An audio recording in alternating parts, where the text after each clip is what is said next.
Hello, and welcome to Crypto Corner, where we bring you the latest insights on the world of cryptocurrency and blockchain technology. In today's video, we're going to take a look at the inspiring story of Warren Buffett, the legendary investor and CEO of Berkshire Hathaway, and his lesson on how to turn an ordinary business into an extraordinary one.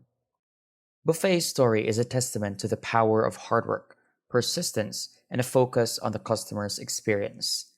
We'll explore how we turn a small car leasing business into the multi-billion-dollar enterprise that is Enterprise Holdings today, and share the key takeaways that you can apply to your own entrepreneurial journey. Warren Buffett starts his speech by talking about people who are able to better themselves by putting their time and energy into acquiring new skills.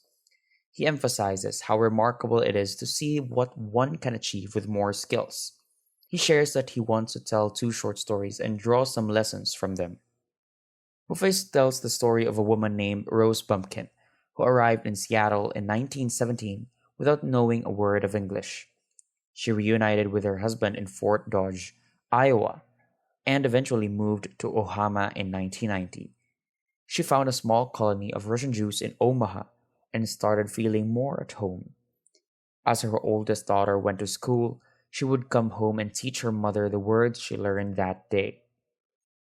Over 20 years, Rose Bumpkin saved money and brought her siblings over to the United States, $50 at a time. She sold used clothing to do it and had four children during this time. By 1937, she had saved $2,500 and went to Chicago to buy furniture.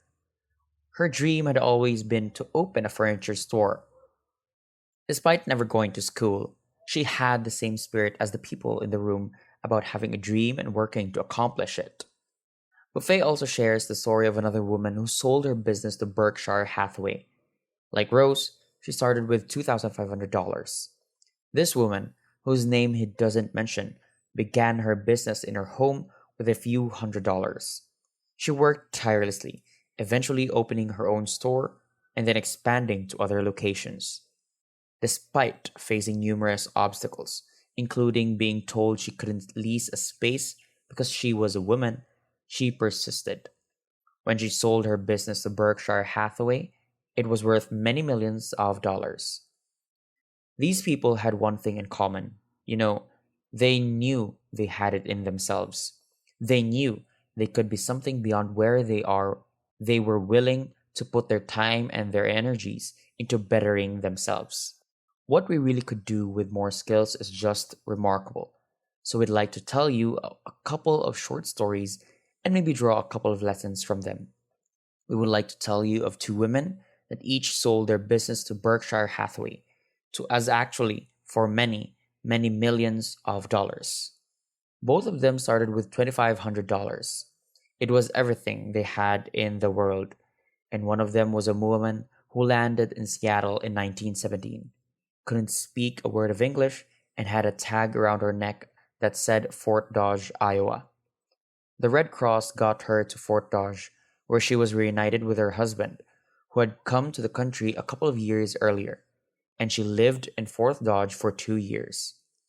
She and her husband decided to move to Omaha, so they came to Omaha in 1919, and there she found a small colony of Russian Jews. So she started feeling more at home, and then, as her oldest daughter went to school, she would come home with this daughter, Frances, and she would teach her mother the words she learned at school that day. And this woman, Rose Bumpkin, spent 20 years saving money, bringing first her siblings over to her mother and father $50 at a time. She sold using clothes to do it. She had four children during this period. By 1937, after 20 years, she had saved $2,500. She went to Chicago and bought what she could have for furniture. Her dream had always been to open a furniture shop. And this woman, who had never gone to school one day in her life, had the same spirit as the people in this room about having a dream and working to accomplish that dream. She built a business, which she sold to us in 1983 for approximately $80 million and which did $1.5 billion worth of business last year. The fourth generation is now working in that business, and this woman, Rose Bumpkin, worked for us until she was 103. And then we're not saying then she retired and she died the next year, which is a lesson to all of Berkshire's manager about premature retirement. You know nothing. You can't tell what's going to happen. But Mrs. B, with her 2,500, one further fact about her: she could not read or write, and she went into the furniture business. She didn't bring anything unique to the furniture business, but she brought a determination to succeed. She knew she could outwork anyone else. She knew she cared about her customers. She worked at very low gross margins, but she built this incredible business. We like to tell you about one other small business person. We went to buy his business from him and he turned us down, which was very wise. But this was a fellow who was born about 8 years before we were. He was born in 1922. We'll call him Jack. He lived in Midwest. He was a pretty good athlete. He didn't like school much, and we're going to tell you one thing early in this story. Maybe you can figure out who that guy was. The company he built hires more college graduates each year than any other company in the United States. And this fellow who was destined for this but did not know it. Jack went on to start his own business, and it was not easy at first. He tried selling a few things, but nothing really worked until he stumbled upon a small trade magazine called Automatic Merchandiser. It was focused on vending machines, and he realized that this was his ticket. He learned everything he could about vending machines and started his own vending machine business. At first, it was just him and a partner, but they worked hard and expanded the business. They bought more machines, hired more people, and before they knew it, they were making a lot of money. They called their company Automatic Retailers of America, or ARA for short. They worked hard to make ARA a success, and it paid off.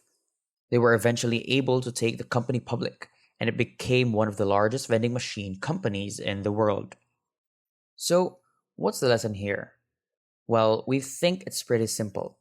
If you have a dream and you're willing to work hard to make it a reality, anything is possible. It doesn't matter if you dropped out of college, or if you can't read or write, or if you're starting with nothing but a few $1,000s. If you have the determination to succeed, you can achieve anything you want. Jack Taylor's story is an inspiration to all of us. He started in the car leasing business at the age of 35 with just 7 cars. But he didn't stop there. At the age of 40, he took on the big players in the rental car business with only 17 vehicles, and he succeeded. His company, Enterprise, named after the battleship he flew from in the Pacific, is now worth more than all the other rental car companies put together. What was his secret? He focused on the one thing he could change: the customer's experience. He didn't worry about the things he couldn't control, like the stock market or the Federal Reserve. Instead, he surrounded himself with people who were better than him, and he kept learning as he went along. Enterprise and Nebraska Furniture Mart, another company Buffett admires, are proof that you don't need a lot of money to succeed.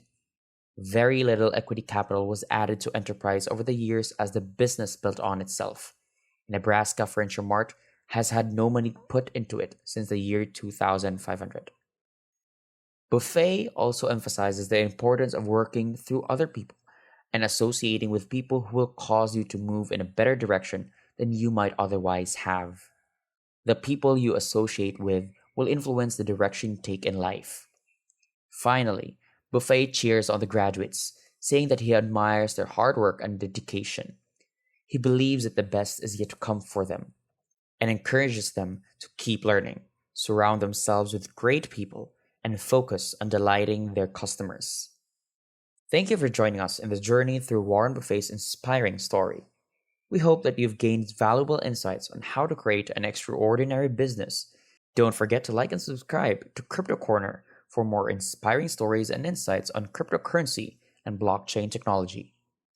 Until next time, stay curious and keep learning.